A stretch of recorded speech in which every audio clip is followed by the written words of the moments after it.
Wagwan, everyone. I hope you're doing well and welcome back to another one. Yes, people, another Premier League preview show so quickly off the back of a Premier League weekend. I hope you're all keeping good. It's bank holiday weekend over here in the UK. Yes, another one for those outside of the UK. It feels like we have them all the time, but this is the last one now up until Christmas. So, you know what, for those working who have had the Monday off, I hope you've all had an extra long weekend, enjoyed it. If you went to Carnival, hope you had a good time at Carney celebrating. I didn't go Carney, of course, but I got something, a little something. The Arsenal top. It hasn't arrived yet, but you'll see it soon. Can't be wearing that with a green screen, no card. That's gonna be a bit mad. But people, hope you're all keeping good. Look at this. Need a trim. Need that sorted. Hope you're all doing well. Yes, another Premier League preview show. We're going to be talking about the upcoming midweek games, as you can see. The one that I've got with the players in the thumbnail, the London derby as well. West Ham between Spurs. I do think that one is the biggest game of the weekend, of the midweek. Sorry, it's not a weekend anymore. But guys, before we get into it, of course, let's see. We haven't got many of you in the comments right now, but hopefully if you're watching back, join us. Don't forget, leave your predictions in the comment section afterwards, people. Whether you're watching it now, whether you're watching it later, let's get through them. And yeah, we're going to have plenty to talk about for sure. So big up my brother Ed. As you can see, he's not here. He's away in Wales. He did mention it in the last stream, but yeah, he's having a good time. Have a good time, bro. Relax. Hope you're keeping good, man. But thank you for joining us in the comments and, getting in there nice and early. Midweek games are always fun, he says. Big up Moss in the place as well. What's up? Hope you're doing well. Early preview settings. You know how it is. Paxton, big up yourself. Red Devil Yannick. You see these United fans, you got to have a little bit of a bump to your step. You got to, because you never know what's going to happen, especially at Manchester United. But yeah, things is looking a bit more positive. We'll talk about you guys for sure. Red Devil Yannick says, can't wait for the United versus Arsenal game, which is on Sunday. Stay tuned to the channel. More to come on that. Yeah, Sunday, man. So it's this week. So we're going to be looking forward to it, Yannick. So big up yourself each and every time. Only 3 minutes late. Let's go. Although I will give you a break this time. Hey, Pax, you know, because you was watching the stream over on Realist's Twitch channel. I did leave about 2 minutes ago. So all I've had is a little sip of water, got the monitor set up so I can talk through the games with you. So yes, apologies, people. I do not have the stats and predictions that, Ed usually brings. Well, I've got the predictions. I've got the talking. But yeah, I can't replace him, man. He's wonderful at doing that. Big up my brother M, Fads, and everyone else that is watching afterwards as well. So, people, just a little bit of admin before we run in. Hit that link in the description if you do want to vote for us for the best new content creator, people. I'm trying to get the nominations. Trying to get into there, and do you know what? Just being there it would be amazing if there is a chance that I would be able to be nominated. I'm not even really too fussed about winning. It's just so that the channel and you guys in the comment section can get the recognition. It's not me. This is your channel. I know it's got my name in it, but you guys are the ones that make it. And this is why I love talking football with you, getting in the chat, bantering me when I have some mad hot takes on football, which we all do, of course. So make sure you do check that out. Link is in the description. You will see it. Best new content creator if you want to vote for myself. And there's plenty of other categories to vote for your other favorite channels, such as best club content creator, best influencers, so much more. Go check it out. Link is in the description. Vote via Twitter, Instagram, or even on the website if you don't use social media like that, apart from YouTube, to watch things like this. But without further ado, hit that like button, subscribe, and thank you for tuning in. Get your teas and coffees ready and your fingers on the keyboards, because we've got plenty to talk about. And we're going to talk about the blockbuster game first, which is West Ham United versus Spurs. Ed, you know what? I haven't done his job today. I haven't. I've been relaxing. So, and yeah, he's very good. He's very hot on the keys, and he sorts it out way ahead of time. So apologies, people. But I can give you the Premier League injuries. I can give you the injuries and suspensions update as far as we know. So we'll talk about the home side first. West Ham United. It's going to be a big game, this one. Let's see how they do cope. If I can get it up, but I can't. It's frozen. Am I still here, people? Is my Wi-Fi still connecting? My Wi-Fi ain't Wi-Fi. Yo, Apologies, people. Apologies. There's a few technical difficulties. You will know this. You will know how this is, especially on this channel. We do tend to get technical difficulties quite a bit. Yeah, it's not even that. It's the website. It's not working. Man, there must be too many people on it. But anyways, as far as we're aware, let's talk about the both sides before we get into the injuries weekend. Both coming off the back of away wins. West Ham winning the Claret and Blue derby, 1-0 in a very tedious game. It wasn't a great match. It wasn't a great watch. Even the goal came from a massive deflection, slice of luck from Pablo Fornals right there. But West Ham were able to grab the win. Spurs, they also wasn't very impressive in terms of their performance, but their clinical nature, and as Spurs always do, and you know what, especially under Conte, they are the best team in both boxes. In between those boxes, they tend to lose the midfield battle, especially with this current Spurs side, which don't have the greatest of midfields. Maybe they might address that before Thursday. This is something we're going to have to talk about. But against Nottingham Forest, they were just clinical. They could have scored more. Harry Kane missed a penalty, of course, against Dean Henderson. What a save. Took his cap off, to the fans and that. Ashley Williams wasn't a big fan of that. The former Swansea and Wales centre-back. But yeah, it's a good win, and that's what it's all about. And this is what I'm going to ask to you people. Have you been impressed with Tottenham this season? Let me know in the chat. Let me know. But yeah, it's a big victory for both sides. West Ham got off the foot of the table, and Spurs just keep up their winning momentum and unbeaten start to the season. So in terms of the injuries front, as we know, Naif Ajered, he won't be fit for this one, not due to be fit until October time. Then we got no Craig Dawson, no Aaron Cresswell. Wow, he picked up an injury against Aston Villa. It was a groin injury in the groin area, so he might be a doubt for this one. And Benjamin Johnson had to be withdrawn from the game as he felt tightness in his hamstring. So with the quick turnaround and more piling on their defensive woes in terms of the injury front for West Ham, it's not looking good for them at all. More injuries, and on top of Ajered and Dawson, we've got no Benjamin Johnson, and really unlikely to see Aaron Cresswell. In terms of Spurs, coming out of that game against Nottingham Forest, what we know is that potentially Bryan Hill could be back this weekend. So maybe he won't be fit enough for this one. And there is still doubts upon Bryan Hill if he's going to be even remaining at Spurs until the close of the transfer window. And then we also have Oliver Skipp, he's due to have a late fitness test. He may return after he picked up that innocuous heel injury in pre-season. So that's positive news in terms of the midfield on their front. Can they bolster that midfield? Is Oliver Skipp what Spurs really want, though? Well, not want. He's a very good player and he's got high potential, Oliver Skipp.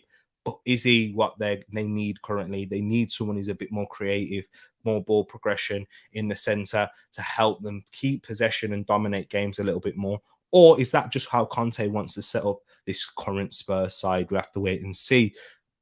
On the good news, though, for Spurs, Christian Romero may return. We know he's been missing the past couple of games and he's being more precautionary, apparently.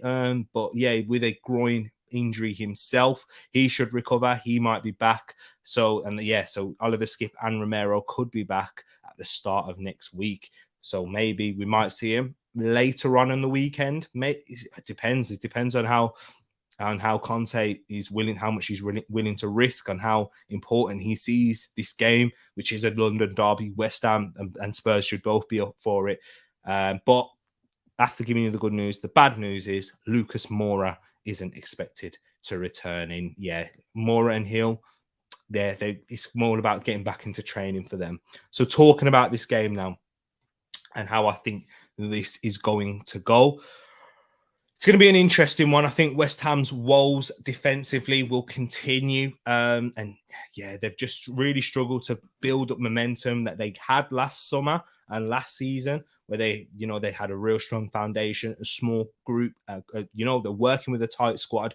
David Moyes prefers that, keeping them more engaged. A lot of managers tend to, but the downside with having a small squad is when there are injuries and they start to pick them up, it has a real impact on the side and even the balance and the performances. So I do think that's going to cause West Ham some problems once again. They weren't particularly impressive against Aston Villa, but they were up against a poor side themselves, picking up the win. The XG, I remember seeing that it was like 0.35 for both teams, which shows how real boring and tedious that game was. But yeah, Spurs once again not being impressive, not really being catching the eye or the imagination of Spurs fans, but grabbing wins, showing that lethal streak in the box. Heung-min Son is not a great start to the season, but Richarlison has given you something coming off the bench. Will we see Richarlison start over Son? Do you think that's something that can happen? Let me know in the comments or in the live chat, as I can see Bobby K is in here as well, the Spurs fan. So you know what? Let's have a look at what Bobby is saying first before we get into the predictions. Get your predictions in the chat right about now. So Bobby K is saying Tottenham have looked, people, sugar honey iced tea, but got results. Shocking. In the past, we have played well and left with nothing. So I'll take crap football and results. Yeah, it's true. Bobby K, Pochettino times where Spurs were playing really good football. You wasn't quite getting the results. I know at that point you was getting results and you was looking really good and challenging for the major trophies, but not quite having enough. Whereas we know with this Spurs side, even if you're not playing good or you're not quite at the level, it's always important to be able to take that next step. That's something what I've seen from Arsenal and what I've seen this season is when you're not at your best, but you're able to grab results. And that's what's the most important thing in football. And when you are playing well, you know that you've got the quality in Kane, Son, Kulusevski, Perisic now with his delivery and goal-scoring ability that we haven't quite seen yet. We've got the aerial ability that you have from your centre-backs in both boxes. So yeah, there's potential. Areas of improvement, of course, still within the transfer window. I know you've been linked with Ruslan Malinovsky, the Ukrainian international who plays for Atalanta. If you do get someone in before the end of the window that can help with that central creativity in terms of ball progressing, keeping the ball, slowing the game down when necessary, and allowing Kane to not drop as deep and be that main chief creator from the central areas, which we saw against Nottingham Forest. His passing is ridiculous. He can do it, but you also want Kane further up the pitch and also into the box a little bit more. I think that's what Conte would prefer, but right now it's needs must, and it is working. So you can't really change too much at the moment. Are we going to see East Basuma start into that midfield a little bit? I know Conte likes continuity. He doesn't really make too much changes. Jed Spence, of course, that's not really his signing. And we saw him come on and he even came on as a right winger. So that kind of shows that for me, I took a little bit out of that. I thought that Conte, he doesn't seem as defensively stable enough. Maybe I'm reading into it a little bit too much, but that's kind of what I saw. However, having said that, before we get into your comments, I do think Spurs are going to win this one. I have gone with a Spurs 2-0 win. I think it's going to be quite comfortable once again for Spurs. I think a 2-0 victory is going to be important for them if they can grab a 2-goal win. I think it might not be the most pretty game as we saw previously against Forest, but they've just got the edge on West Ham in both boxes. I've gone with a 2-0 Spurs win. I'm hoping that it's not going to be the case, of course, as an Arsenal fan. But yeah, I have been impressed with them in both boxes. In all honesty, their ruthlessness and their clinical finishing.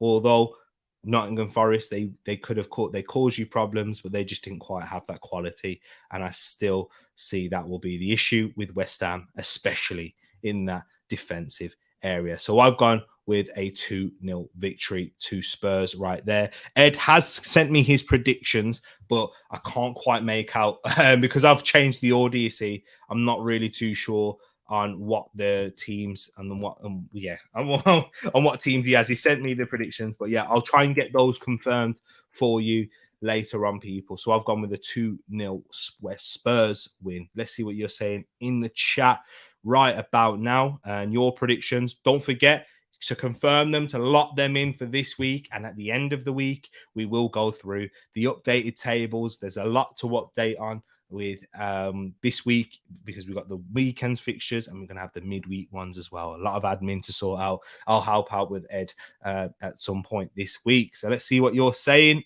Pete. Paul Fad's talking about this one on the weekend, Anthony versus Zinchenko. Bring it on. Yeah, he might be. It might be Anthony versus Tierney. Who knows? With Zinchenko being out injured. But big up yourself, Bobby, each and every time. And everyone in here, big up yourself, Fads. Love to you all, man. Let's see what you're saying right now. So Pax agreeing with me in terms of a Spurs win, but he's gone for West Ham goals, but Spurs winning by 2-1. Bowen and Kane brace once again. Red Devil Yannick says 3-0 to Spurs and 3 goals for Harry Kane. I hope you're wrong, Red Devil Yannick, because I have taken Kane out of my side. I have bitten the bullet and I've gone for Haaland. I have to.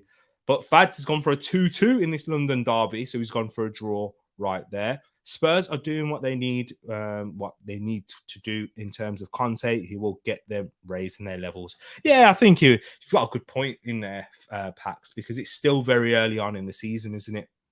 You're not expecting to be hitting your peak. If you can even do what Spurs are doing and grab those victories and start building upon your performances, getting better week in, week out, getting your new signings developed, settled into the side, getting them warmed up, and you know what they can do with these 5 substitutions. You're going to need to use that squad game.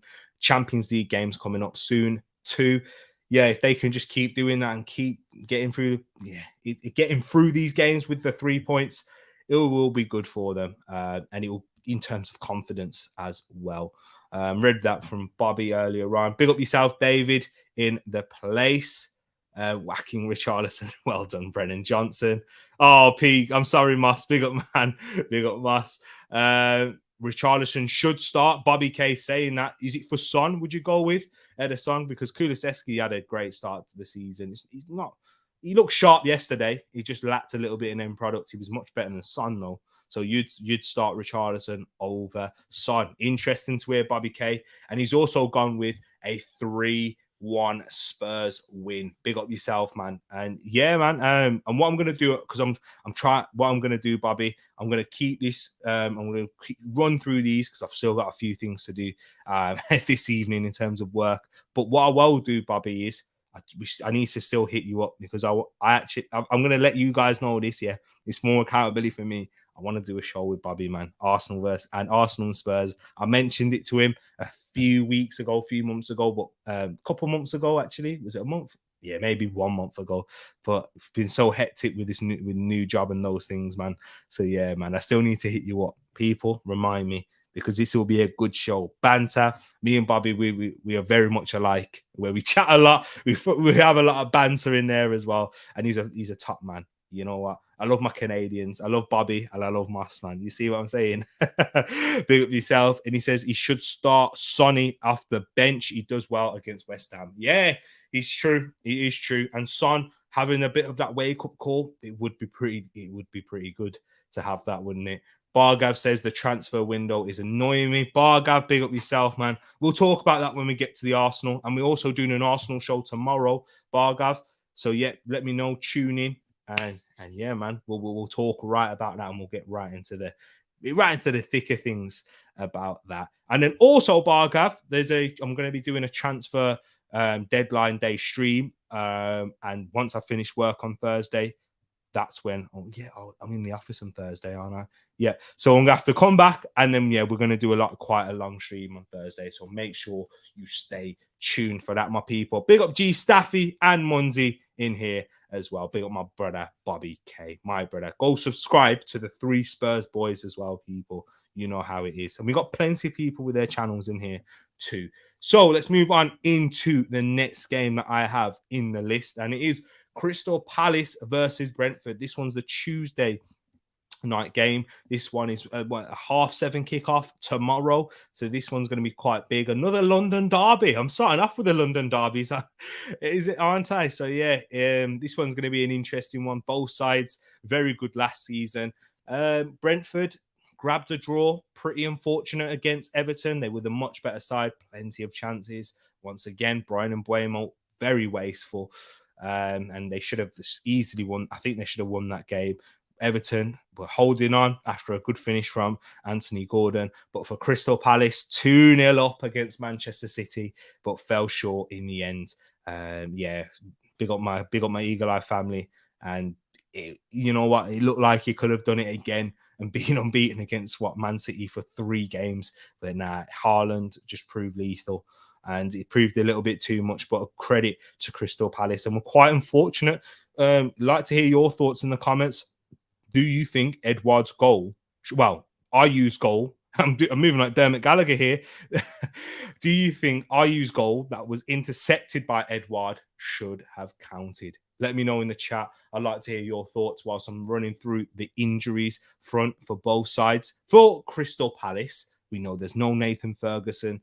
We know that's going to be the case. Not expected to see him until after the World Cup. Jack Butland, he's coming back though, people. Jack Butland, I'm sure he'll provide goalkeeping depth, but it's Vicente Guaita and Sam Johnston anyway. So Jack Butland, he could be on the move. Wilfred Zaha out with a knock. He did miss with the knee injury up against Manchester City, but there's been a few bits of speculation about his future at Crystal Palace, with Chelsea knocking on the door, Arsenal showing an interest. It's going to be interesting to see if he will remain in South London. Tyreek Mitchell picked up a knock also during the game against Manchester City. So with the quick turnaround, it might be an issue for him to get back. Late fitness tests for both Zaha and Mitchell. But we're no expectation of James McArthur and James Tompkins to be fit once again. So big injuries right there. If Wilfred Zaha and Tyreek Mitchell are both missing,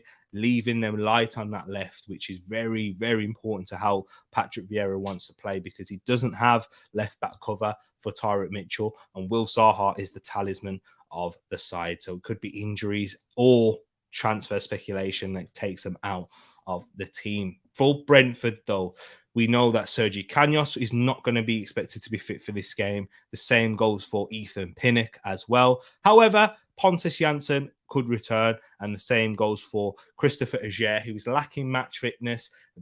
They need those 2 players back for defensive reinforcements. So yeah, they could be fit enough for the game against Crystal Palace. In terms of how I think this game is going to go, get your predictions in the chat, ladies and gents. I think it's going to be a very tough game for both sides. Brentford last season when they played, it was a 0-0 draw. Crystal Palace have impressed me, although not winning one game, which was against Aston Villa, but against the big sides like Arsenal, I think they put a good account of themselves. Liverpool away, picking up a point is never easy, no matter what Liverpool team you're facing, and no matter what problems they may have. It's always a massive point when you go to Anfield, and they had to hold on for a long periods in that game, and they still pose a threat, with the creativity player and the goal scorers like Zaha, Eze, Edouard, who looked better against Manchester City. I think he's starting to pick up his form, and hopefully he can improve his performances as the season goes on. And the same goes for Michael Elise, who obviously he didn't have that. He didn't start because he didn't have a preseason with the ankle injury, that he had from last season. So hopefully he's going to be picking up some match fitness and sharpness and get back to the levels that we saw him in his first season at Crystal Palace. However, Brentford, they do pose a threat themselves going forward. Maybe we might see Mikael Damsgaard, Keane Lewis-Potter, but the main threat in being Ivan Toney, he's going to be hard to handle. Mark Gay and Joachim Andersen are going to have to be on their A game to make sure this guy stays quiet and to negate his threat. And Buemo, he carries a threat, but never really has the end product. And then the physicality that they possess from set pieces with their set piece coach. Brentford, that's their biggest threat. And they scored from a set piece with Vitani Yellow against Everton. That was what grabbed them that point against Everton in the game, which they certainly deserve to win. Both sides are very interesting to watch and will pose difficult tests for the big boys this season. It's going to be interesting. In terms of this game, if anyone's going to win, I see Crystal Palace with that home factor and under the lights. And you know what? I was about to say I'm going to back them for a victory, However, this Zaha situation, it could loom over him and it could cause some problems and a little bit of unrest. I'm going to go for a draw. I'm sitting on the fence. I've got splinters on my bum. I'm going for a draw in this one. If I had to go for a winner, it would be Palace with that home advantage. But I'm going to go for a draw. I'm going to say a 1-1 draw right there. Let's see what you guys and girls are saying in the chat right now for this one. Paxton, I'm copying Paxton again. The man who was sitting last time we updated you was sitting at the top. You'll have to find out on the Friday one. On the Friday, is it Friday or Thursday? We might be doing it Thursday or Friday. We might be doing it, yet to confirm. But yeah, to see if he's remaining at the top with his predictions. But he's gone with a Crystal Palace 1, Brentford 1, Zaha and Ivan. Hold this wood, Tony. Always goes for Ivan Toney to score. But yeah, it will be interesting to see if Zaha is going to be fit and available for that one. A little bit of speculation around his future. Big up my brother King. Tears everywhere. Says you, bro. You was doing a stream earlier as well. So big up my brother King. You know what? Go subscribe to King's Football Show as usual. And listen to Red Devil Yannick. Smash the like button whilst you're here. Let's help get the TTF growing and get the people inside. Big up my brother Brosh. Ed, he's on holiday, man. He's enjoying it. He's having a good time. He didn't want to be here with you. He wants to spend time with a fan, but now you know he'd love to be here. He's probably wishing that he was here as well. If he could do both, it'd be great. But now, big up yourself, Brush. You just got me today, the sidekick. Loving the pronunciation on that Guaita. Need to get you to do the name challenge on Eagle Eye. Did I say it properly, or was it? Yeah, was I trying to sound Spanish and it was wrong? Yeah, let me know. Red Devil Yannick's gone for a 0-0 draw, so another draw there, but that's goalless. Sartvik, big up my brother Sartvik, saying a 1-1 draw with this game. Agreeing with Paxton, I can see it being a dead fixture. In terms of the fixture, I think it's interesting. I think it's tight. It's close. Both sides probably need to brush up in front of goal a little bit more if they really are to progress up that table and be a challenger in the top half. Both very decent sides, very good managers and set up well. And they will cause troubles for a lot of big teams. When Arsenal play Palace again, it's going to be a difficult one. When we play Brentford, home and away, I think we're going to find it a difficult test as well at any point in the season. So I really do like both sides. And yeah, Bobby Okay is also going for a 1-1 draw. But King has backed Crystal Palace to win with a 2-1 Palace win. So King's the only one so far with a different result. Big up, man. Big up my bro. Big up my bro Bobby as well. Hope you had a good one. Enjoying the wedding. But I hope you're keeping good, man. Word on the street, Ed did so well on on the stream. He kicked him out. You know, hey, the rumors. You see, the rumors are rumoring. That's what they're doing. Ed's become a threat to the crown. You say, Game of Thrones now. Sartvik.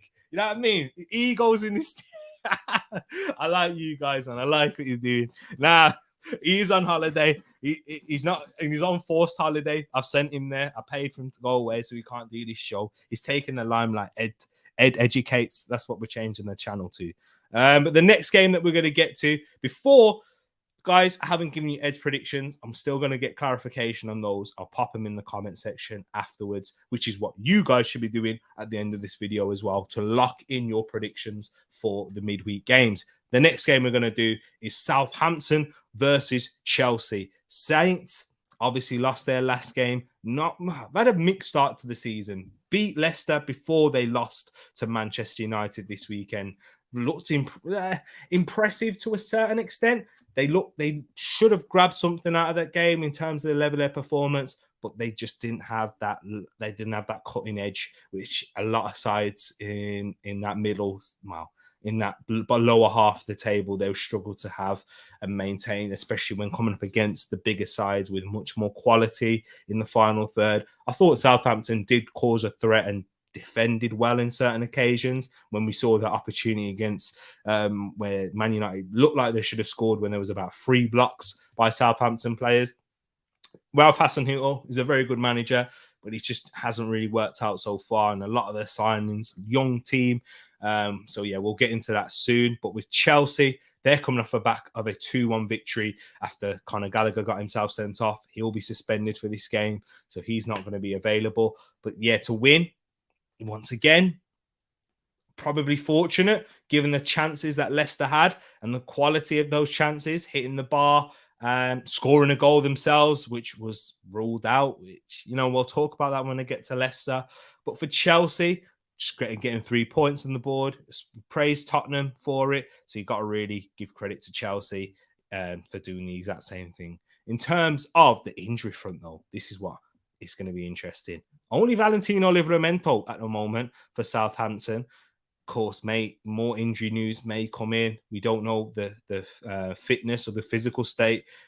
We saw on the weekend with Arsenal, everyone was fit according to Arteta on Friday. Next thing you know, 2 players are missing. Things can change quickly in this game. But what we do know for Chelsea, no N'Golo Kante, no Conor Gallagher, and most likely no Marcus Alonso, who has been linked with a move away. So those 3 players, Kante, Gallagher, and Alonso, won't be available. But on the good news and on the good side is that Kalidou Koulibaly will return after his suspension against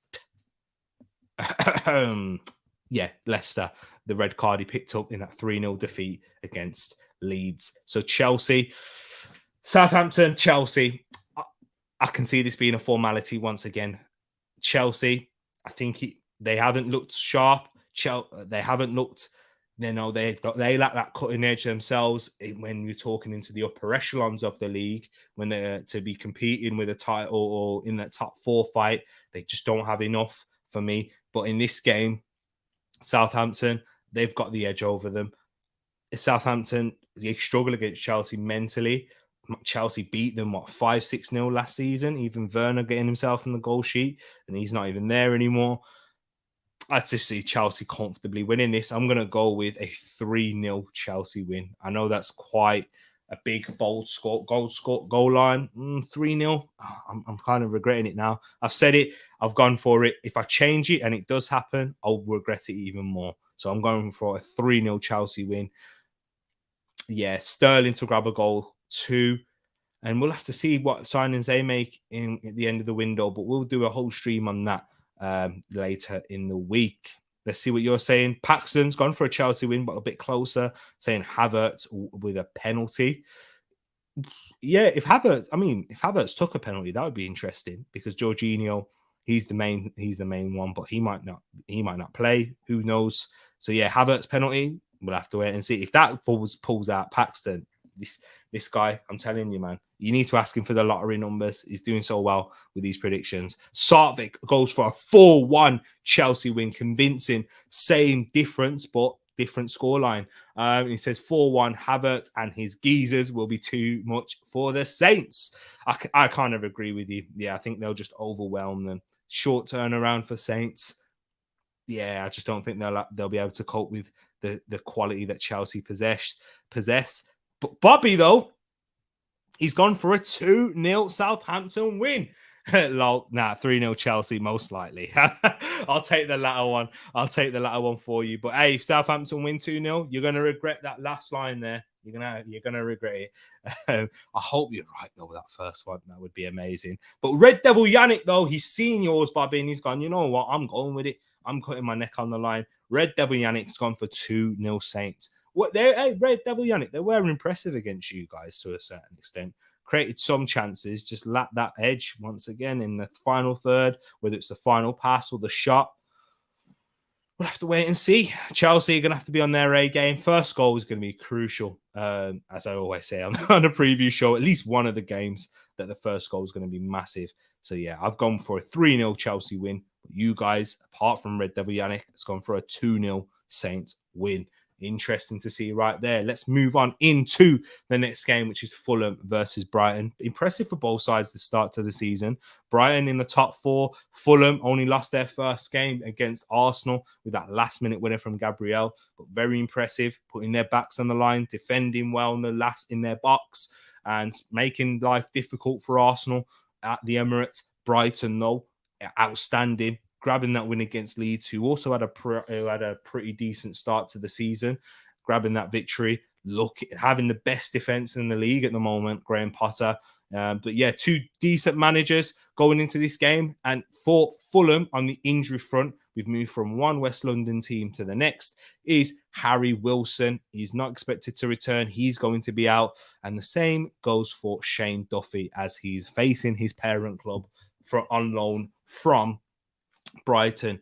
Manor Solomon, he's not going to be fit. He's still currently being assessed, but there is no return date on him as well. Fulham have been linked with a couple of wingers in Willian and Justin Kluivert, Patrick Kluivert's son. So they might be looking to strengthen and bolster the wide options and trying to have more creativity. I think after seeing Neeskens Cabano, they might need to improve there. Just lack that end product where he had a simple ball that he could have played for Andreas Pereira, but completely mucked it up. Let's go for the next one, and which is Brighton on their injury front. Adam Lallana picked up an injury. He's not expected to return, a calf injury, so he's going to be out until after the international break. So another injury for Adam Lallana, as to be expected. No Jacob Modder, of course, and the same goes for Jeremy Sarmiento.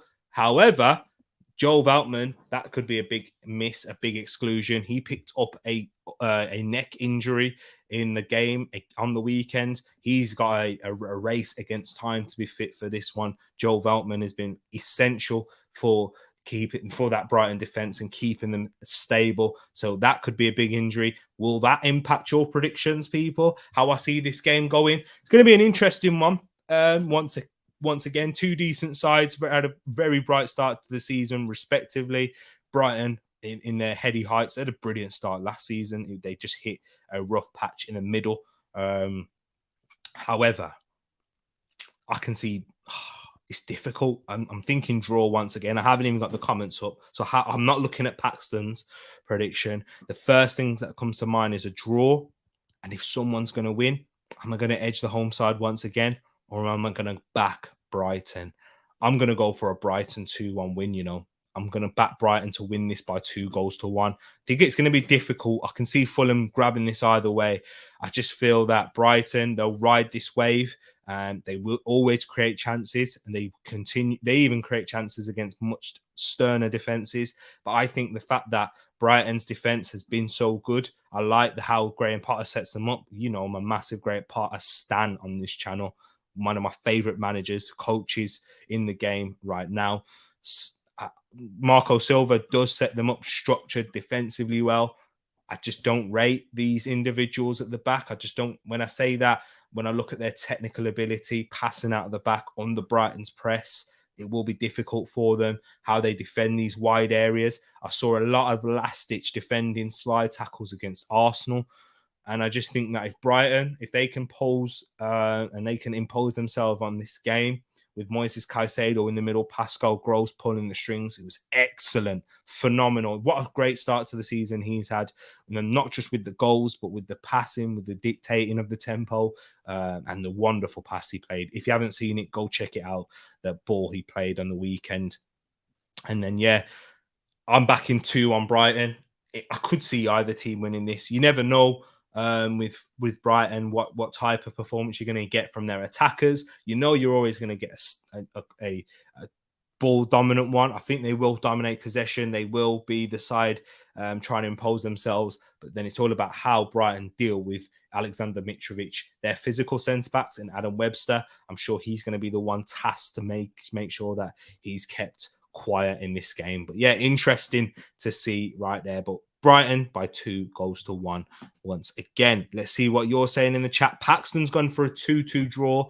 I was initially thinking of a draw, and he's gone for a high-scoring one. Mitrovic brace, and McAllister and Welbeck with the goals. If Mitrovic scores a brace, my word. A lot of people will be eating humble pie when talking about this guy, saying he won't be able to replicate his goal-scoring form in the Premier League. I don't think he'll get 40 goals like he did in the Championship. But if he even gets 10 plus, I think that's a relatively successful season. If he gets 10 now, it'll probably be underwhelming because he's on course for a lot more than that. But I can see Mitrovic getting 10 to 15 goals. There will be a dry patch. There will be a patch where Fulham will struggle to even create chances and get the ball to Mitrovic a lot of these times in the final third. However, if he does get those opportunities like we saw against Arsenal on the weekend, he's looking a lot more athletic, a lot more leaner. He's looking like he can run a lot more than previously.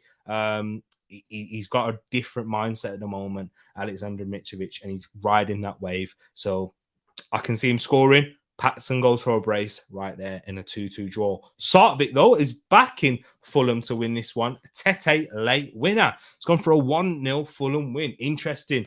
That will be a fantastic victory for Fulham if that is the case. And I do think they have the capability to do so. And Marco Silva has set them up really well. They've impressed against Liverpool at home.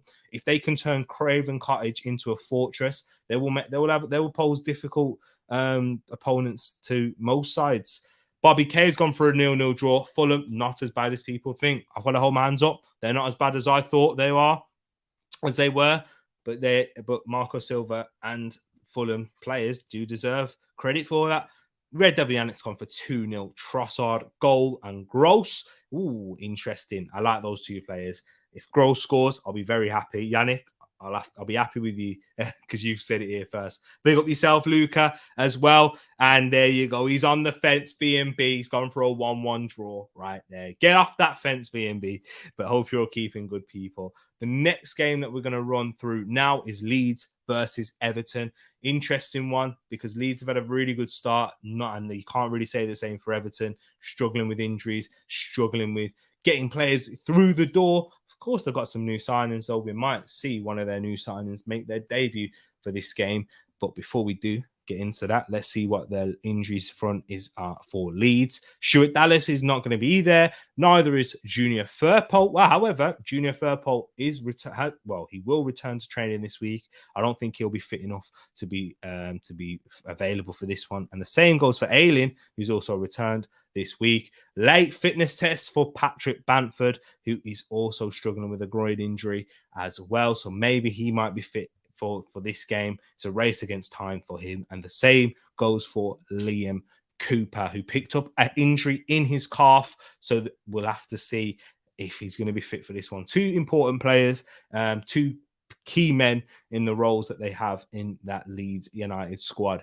For Everton, with their injury front, no Townsend, of course, no Godfrey, no Mina, no Dominic Calvert-Lewin, no Abdoulaye Doucouré, no Andre Gomez, and no Mason Holgate. A lot of injuries right there. Key players, Dominic Calvert-Lewin, Abdoulaye Doucouré, Yerry Mina, all not going to be fit. And yeah, we might see a certain Neil Maupay start, who's been signed from Brighton for this game. He wasn't registered in time to make his debut against Brentford, his former side before the team that Brighton signed him from. But yeah, he might play in this one. He could give him a little bit more of a goal-scoring threat. What we know with Neil Maupay is he's a decent striker in terms of his technical ability and how he works chances, but it's all about putting him in the back of the net. He's not very clinical at this top level. But I can only see Leeds maintaining their good form at home as well with the Leeds faithful. They'll respond. I think Jesse Marsh will want them to respond well and very quickly after that defeat against Brighton. Rodrigo, he's been excellent. Brendan Aronson, another really good player. And we might even see Luis Sinisterra impose himself and really announce himself in the Premier League right here. So I'm backing a Leeds win. I'm going to go with a comfortable 2-0 Leeds victory as well. Let's see what you're saying in the chat. Ladies and gents, what have you said for this one? We've got a 2-0 Leeds win from Paxton, Pat Bamford, and Pickford on goal. Hey, where's the hate on my boy Pickford, man? And Bobby K's also gone with a 2-0 Leeds win as well. Guys, make sure you do get your predictions in the comments at the end of this.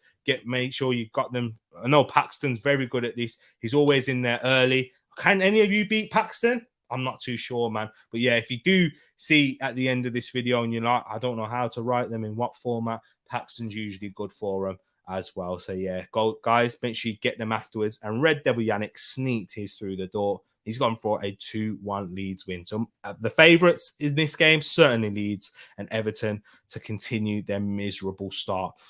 Just before we move on to the next fixture, make sure you have hit that like button. People, it really does help the channel. Thank you for tuning in. I really do appreciate it. I know I haven't got my big bro in here, man. I'm his sidekick. I know we really enjoy interacting, talking about the games this week. But yeah, man, you got me. How am I doing? Am I doing a good enough job? Am I making up for him? Let us know. But yeah, man, thank you for joining. So make sure you like, share, subscribe, and don't forget at the end of this video, hit that link in the description and drop a vote for this channel and your other favorite channels as well for the other categories. The next game we're going to go into is my boys. And just before I dive into this, I will let you know there is an Arsenal show coming out tomorrow, Arsenal fans, where we'll talk about this game in a little bit more detail, a little bit more depth. So if you're free tomorrow night, it'll be towards the evening night time because I'm in the office again tomorrow. So yeah, let me know, people. And yeah, tune in for that one. But for now, I'll give you the injury news for the injury front. Arsenal, only Zinchenko and Partey. It's 50-50 whether they're going to be fit. Apparently, coming from Arsenal's doctor, Gary O'Driscoll, who spoke to Arsenal fans after the game, it looks like it was just a precaution why Thomas Partey and Alexander Zinchenko weren't playing. Zinchenko has suffered a slight sprain to his left knee. And with Thomas Partey, he's felt tightness in his right thigh. So Arteta and Arsenal's injury and doctors, medical team finally got there, decided not to take the risk against Fulham and to preserve them and make sure that they can recover. They might even decide to do that for this game against Aston Villa as well. So it's going to be touch and go whether we see either of them. If we do see, I think we might see Zinchenko over Partey because the fact that Zinchenko was there running up and down the pitch, that's the only thing I can go by. So maybe Zinchenko, he might start. But yeah, it'd be interesting to see who will be fit and available for Arsenal right there. And I add into that no Reece Nelson. Of course, for Aston Villa, they've got no Tyrone Mings on the weekend who's struggling with the virus. Maybe with a short turnaround, he might not be ready and available for this one as well. But he might get over it quickly. These are athletes; they tend to get over these really quickly, quicker than what I do anyway. But yeah, he might be struggling. Maybe he's received the virus that I've had. You know, it's breathing in that West Midlands air. I was going to say, now big up to my people from the West Midlands. Yeah, I can't say Birmingham because I'm living in the Black Country. So yeah, Diego Carlos, of course, he's not going to be fit. So maybe a little bit of a centre-back dilemma right there. We did see Callum Chambers and Konza start at the centre-back position. So maybe we might see Callum Chambers return to the Emirates. In terms of how I think this is going to go, of course, I'm going to back my boys Arsenal. I think we're going to be quite comfortable in this one. And I'm going to go with a 3-0 Arsenal win. I went for that against Fulham. It didn't prove to be as comfortable as I thought. I think this one, though, with how everything's the turmoil at Aston Villa, completely different atmosphere around the club and the pressure piling on Steven Gerrard. If Arsenal grab an early goal, which I believe we will, it will only create more. I don't think that they don't have the confidence that Fulham did going into that game. So I will, even if we don't grab an early goal, as soon as we score, I could see the floodgates opening. Whether it's in second half or later on in the first half, I think they might struggle. However, having said that, Liverpool, Aston Villa do possess some really quality players in Coutinho, Buendia, Luca Dean, Matty Cash, Ollie Watkins, Danny Ings. They are very good individual players that can cause problems to any side, and that's excluding. That's not even mentioning the likes of Jacob Ramsey as well. They do have quality, but it's just not working out, and quality means nothing when it's not working as a team. So yeah, I think 3-0 victory to the Arsenal right there. Let's see what you guys and girls are saying. Paxton, man, we're agreeing with each other once again. I wasn't even looking at the comments yet. I didn't even have them up. When I'm talking through them, I have the banners up so I can't see what you're saying. But now I've just seen Paxton go for a 3-0 Arsenal win as well. Jesus, Ødegaard, Saka with the goals. I'll take that. Saka, that would be a boost for Saka and really kickstart his season. I would be very, very much happy with that. 7-0 for Villa, says Bobby. Stevie G, managerial masterclass incoming. Bobby, that's made me laugh. Fair play, though. But he's gone for 3-0 Arsenal as well, even more. Back in the goals, 4-1, says BNB. Hopefully, so we can take some confidence with our attackers going into that Manchester United game on the weekend, so they can be sharp, confident, because we're going to need them at their best. So I still think, even though Man United aren't great, away from home at Old Trafford hasn't been a happy stomping ground. But we'll talk more about that as well in the Arsenal show. Don't forget, tune in tomorrow night. East Midlands over here, the superior part of the Midlands. Hey, well, we'll see. We've got a little West versus East over here now, man. I can't really say anything in terms of the football front because Leicester City and Nottingham Forest have won Champions Leagues. Aston Villa have. Yeah, you're winning it on the football front. It should be a formality. 6-1 Arsenal, says B. 407B or 407B. 407B. Big up yourself. I'm up 6-1. That would be amazing. 6 goals and Saka getting on that score sheet so we can take some confidence going into that Man United game. T really out here. I'm not, man. The agendas, the alleged allegations. Yeah, stuff it, man. I'm not copying. I know you put them in first as well. I'm not looking at your comments right now. Back onto the banners as I move on into the next game, which is Bournemouth versus Wolves. So for this one, Bournemouth off the back of a 9-0. They're going to be really psychologically hurt in this one. I think Scott Parker mentioned it post-game as well, that it's going to be massive. It's going to be a huge task to try and get them ready for this game, for their next game in training. However, they probably would be asking for a quick turnaround because players just want to get back on that pitch, get that out of their system and forget about it as soon as possible. So this is probably a benefit for Bournemouth. Same goes for Wolves as well. A little bit of frustration with that last-minute equaliser from Alan St. Maximin in a game that they should have won, and they were the better side. They had their chances. They had a goal ruled out as well. Was that rightly ruled out, guys? Let me know in the chat for the push on Pedro Neto. And looks like they will be keeping him too, and adding into their squad and adding into their front line in Sasa Kaladzic, who might... is he going to be in time for this one? Probably not. But yeah, Sasa Kaladzic, the 6'7" Austrian striker, and then a lot more physicality and potentially goals into their front line. But let's see what they're saying on their attacking front. In the injuries front. So no David Brooks, no Joe Rothwell. However, Lloyd Kelly, who missed the game on the weekend, could be back for this one. A big player, their captain in Lloyd Kelly. Junior Stanislas, he's been struggling with the groin injury. No return date on for him yet. And there will be no Benjamin Pearson as well. So, yeah, struggling right there. Bournemouth side. Lloyd Kelly was certainly missed against Liverpool as they took vengeance out on him there. But for Wolves, on the injury front for them, what we know for them is that there's no Chiquinho, of course, and no Willy Bolly, who didn't even turn up. And he was called up for the squad, but didn't even report, which Bruno Lage says. So, yeah, he's definitely out the door. Actually, they've signed. He signed, hasn't he, today, confirmed for Nottingham Forest. Difficult one because Bournemouth, it depends on how they react in terms of how I predict this game. I'm going to go with... Every time I back Wolves, they let me down. So I'm going to go with a Bournemouth win. I'm sorry, Ed. I'm sorry. I think they're going to have a bounce back. I think the quick turnaround helps Bournemouth and goes in their favour. I'm going to go for a 1-0 Bournemouth win. I might sound stupid. I might be sounding ridiculous, but I just don't think... I just think you're going to see a reaction out of them. I really do. I'm going to go for a 1-0 Bournemouth win. Indeed. I just don't see Wolves scoring goals, man. I feel like they're going to struggle. Even yesterday, it was a long-range screamer for their goal. I really do think they're going to struggle to score goals for Wolves this season, even though they look really good. Yeah. Red Devil Yannick said an Arsenal 5-0 victory. What? I hope you're right. Gerrard getting sacked in the morning.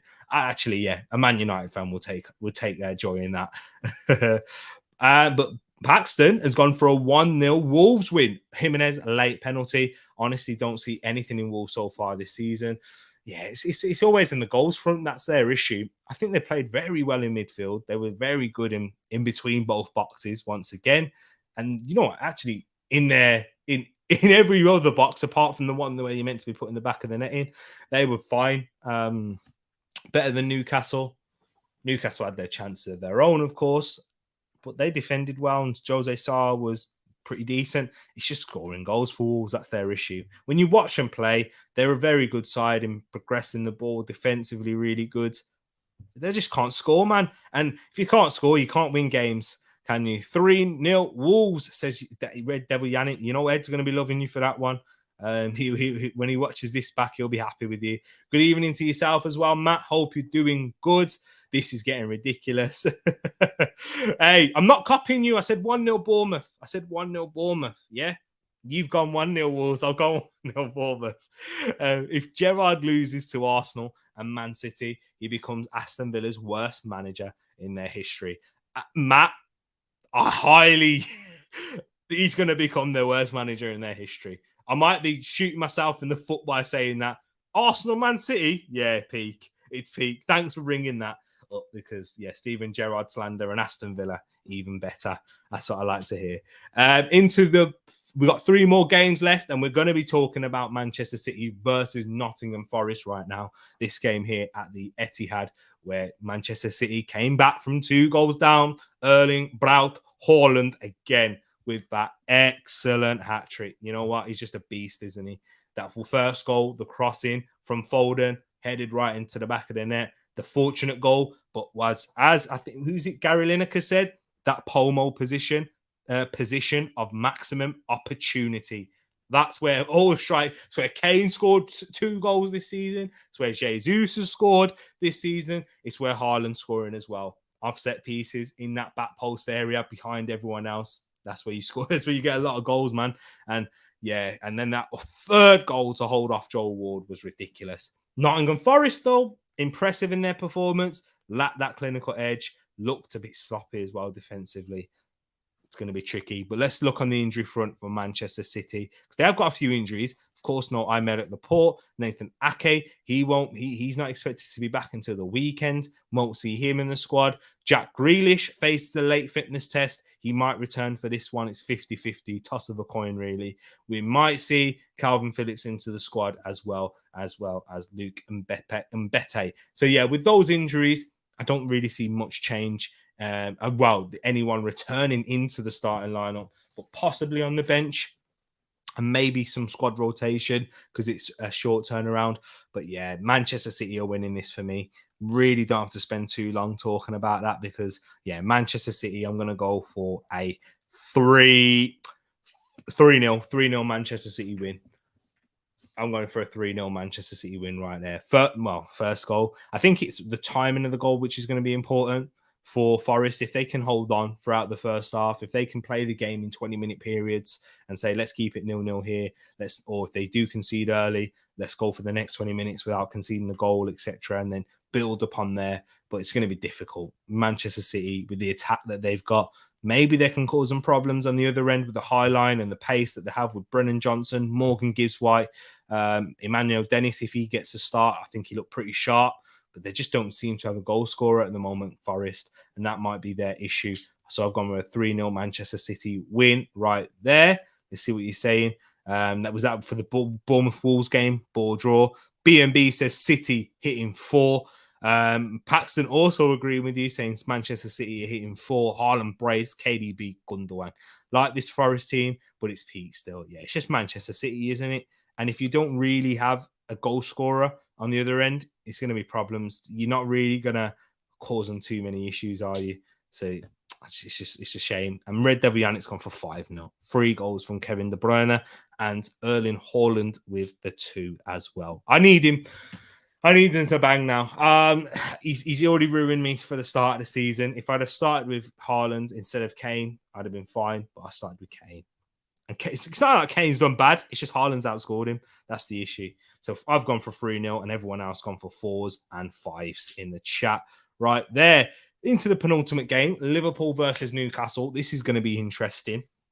Liverpool, I know they've come in off the back of the victory against Bournemouth. So they're going to be coming in with a lot more confidence. Their first victory of the season. But Newcastle have poised a test, for Manchester City. Grabbing that draw against Wolves, and also having a good start to the season. However, we will get into the injury front, which doesn't make it good readings for both sides.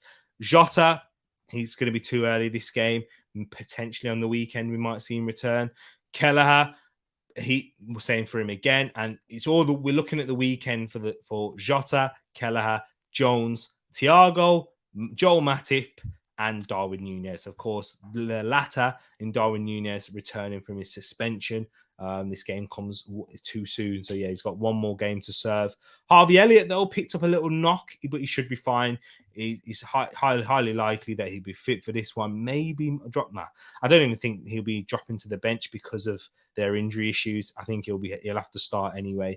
So, yeah, he won't even be able to get rotated in that sense. No Alex Oxlade-Chamberlain. No return date goes for him. And the same for Konate, Calvin Ramsey, and Naby Keita. So a lot of injuries for Liverpool. It's not eased up yet for this game. Potentially for the weekend, we might see these players return. And the other issue is for Newcastle, they've got a few injuries themselves. And John Joe Shelby, he's out, as well as Callum Wilson. And Bruno Guimaraes, he's also out. However, we may see their new signing, their new striker in Alexander Isak start. Emil Kraft, no return date for him with a knee injury. And also, Alan Saint-Maximin picked up a hamstring strain. So no Bruno, no Saint-Maximin. I'm sorry. For that reason, I'm going for a Liverpool win. I'm going to go for a 2-0 Liverpool win. I don't think it's going to be a blowout. I think they'll be quite comfortable, though. Newcastle will pose a threat, and I just don't think they have enough. It's just the midfield battle for both sides. It's going to be pretty poor. I think Liverpool are going to win this by 2-0, relatively comfortably. Let's see what you're saying in the chat right now. Paxton goes for a Liverpool win, but he goes by 2-1. Diaz, Salah needs to score, and Alan Saint-Maximin. Red Devil Yannick, though, goes for a 2-2 draw. So Liverpool, after that victory, that high against Bournemouth, going right back down to earth and showing the form of their previous games, that'll be disappointing for them. But B&B says 3-1 Liverpool. Their season has finally started. Yeah, I agree with the latter. I agree. I think their season will have started now. And hopefully, if you're a Liverpool fan, you're going to hope to get these players back fit as soon as possible and get them into the squad and keep them fit. Because a lot of these players that you do have out injured are injury prone. So we might see a few more of those injuries getting picked up if they're not managed correctly. And yeah, you might even see a few more injuries on top of the ones that they've got. And for the final game of this midweek is Leicester City versus Manchester United. Both sides, once again, Leicester, poor start to the season. It's been horrendous. What have they won? They haven't even won a game, have they? Leicester, are they at the bottom of the table? I believe so. Yeah, Leicester, bottom of the table. One draw to their name, and that was against Brentford after they were 2-0 up. Rock bottom right there. Shocking for Leicester. And it's East Midlands at the bottom of the table. There you go, Pax. So, yeah, bottom of the table. Yeah, there it is. Red Devil Yannick's confirmed it. And Manchester United, who, off the back of 2 victories, will start to gain confidence. Maybe this is the start of the Eric Ten Hag revolution. Bringing in Anthony through the door. Might even bring another body potentially on Thursday. So, yeah, they've still probably got some more transfer business to complete. Who knows? We'll have to wait and see. But, yeah, Manchester United, off the back of 2 victories, should start to gain a little bit of confidence in this one. Still will be a difficult test because Leicester still have quality. Maybe we might see a reaction from them. If not, he's certainly looking doomed for Brendan Rodgers. Wesley Fofana leaving Leicester too. Maybe that dark cloud will help them move forward and shift. Who knows? It's going to be a difficult game for Leicester. In terms of the injury front, let me give you some updates on that. If it helps Leicester if it helps Leicester at all, sorry. Ricardo Pereira, he's not going to be fit. James Maddison, he might return for this one. He's quite big. If he's in the side, then he certainly helps them on an attacking front. And the same goes for Ryan Bertrand, but he's out injured. He's not going to be fit. So actually, the same doesn't go for Ryan Bertrand. James Maddison, he could return. And if he returns, that's going to certainly help their chances if they are to get anything in this game. But for Manchester United, we know that Anthony Martial, he is touch and go whether he'll be fit for this one. Picked up an Achilles problem. Anthony Martial, can he remain fit? Can he go for a period of the season without picking up an injury? And so he can gain some form, gain some consistency, and be the starting number 9 for Erik ten Hag. We'll have to wait and see. Victor Lindelof is out, and the same with Brandon Williams. So for this final game, I'm going to go for a Manchester United win. I'm going to say 2-0 Man United. I think it's going to be relatively comfortable, but then I also see with United, they're just not quite clicking into gear yet. It's going to take a little bit of time on attacking front. You've got the quality. I think you'll eventually tell. And Leicester, it's going to get dark. It's going to get worse for them. I think you'll be relatively comfortable as well defensively against them. Not 2 clean sheets. You kept a clean sheet against Southampton. Can you build upon that? Can you get another one? If you can win 2 away games in the Premier League, I think that's decent. I think that's a good return. So I do think you will win now. 2-0 for Manchester United in this one. And the same goes for Paxton. Had to copy you for the last one. He goes 2-0 Man United, Sancho and Bruno with the goals. Red Devil Yannick goes for 4-0 Manchester United. Bruno 2 goals, Sancho 2 goals. But BNB though says 2-1 to Leicester. No money to pay off another ref after the Anthony's. I like that one. I like where you're going there. Red Devil likes the centre-back partnership of Martinez and Varane. And yeah, they're going to be coming up against not an informed Jamie Vardy and Maddison, he's looked pretty sharp. When I saw him at the Emirates, I thought he was pretty decent and he looked their best threat. Tielemans, he's looked all right. Is he even going to be there for that game? I think so. I think so indeed. But guys, that wraps up our Premier League preview show. Guys, we've hit an hour, just over an hour. Thank you for joining me. Really appreciate it. Sorry I've not had my co-host Ed with me today. He's on holiday. Hope you've had a good one, though. Hope you have enjoyed it. Make sure you to tell a friend as well. There's a couple more things I need for you to do, and that's to hit that like button if you haven't done so. Get in the comments. Leave your predictions in there at the end of this. Once I've wrapped up, once this is done, leave your predictions in there, and we'll bring you the table of predictions for Friday's show before the next weekend round of games. And the last thing to do is, don't forget, if you haven't done so already, drop a vote for Tereak Talks as the best new content creator.